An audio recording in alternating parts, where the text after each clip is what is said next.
Let's get back to that breaking news in the Middle East. Israel's ceasefire with Iran appears to be in jeopardy, with the IDF now accusing Iran of violating that ceasefire agreement. President Trump was the first to announce the ceasefire last night, but hours later, Iran launched missiles into Israel, killing at least 5 people and injuring more than a dozen others. This is a live look at some of the damage that was left in southern Israel. Oh, you see all that damage to the building. Let's get to Eyewitness News reporter Jaysha Patel following the latest developments from our newsroom. Jaysha. Well, Michelle and Pedro, it appears like this ceasefire deal is off. Despite Israel and Iran launching missile strikes early this morning, Israel Prime Minister Benjamin Netanyahu confirmed Israel had agreed to a ceasefire deal with Iran. But in a matter of hours, things have changed. Take a look. The Israel Defense Forces posted on social media this morning saying, quote, in light of the severe violation of the ceasefire carried out by the Iranian regime, we will respond with force. But Iran's military denies firing missiles. Here's a look at the latest in the Middle East. This morning, President Trump claiming credit after announcing a ceasefire deal between Israel and Iran. But overnight, new concerns as to whether the truce will hold. I think the Iranian command and control right now is so up in the air that I wouldn't trust any pronouncements coming out of the government.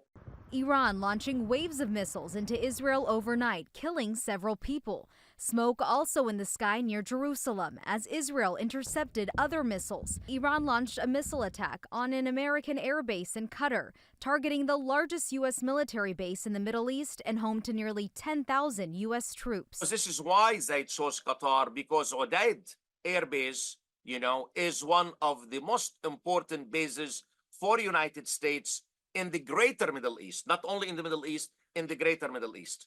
The Pentagon says 13 of the 14 missiles were intercepted. The other one didn't make it.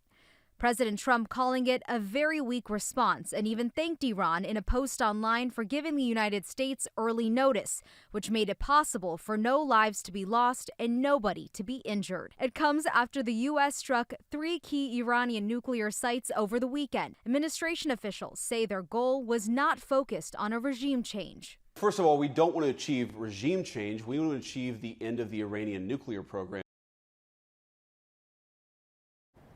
And President Trump had posted on social media overnight saying the ceasefire is now in effect. Please do not violate it. So we will continue to monitor what's happening in the Middle East and what the president will say about these new developments. Michelle, Pedro. All right, Jaysha, thank you.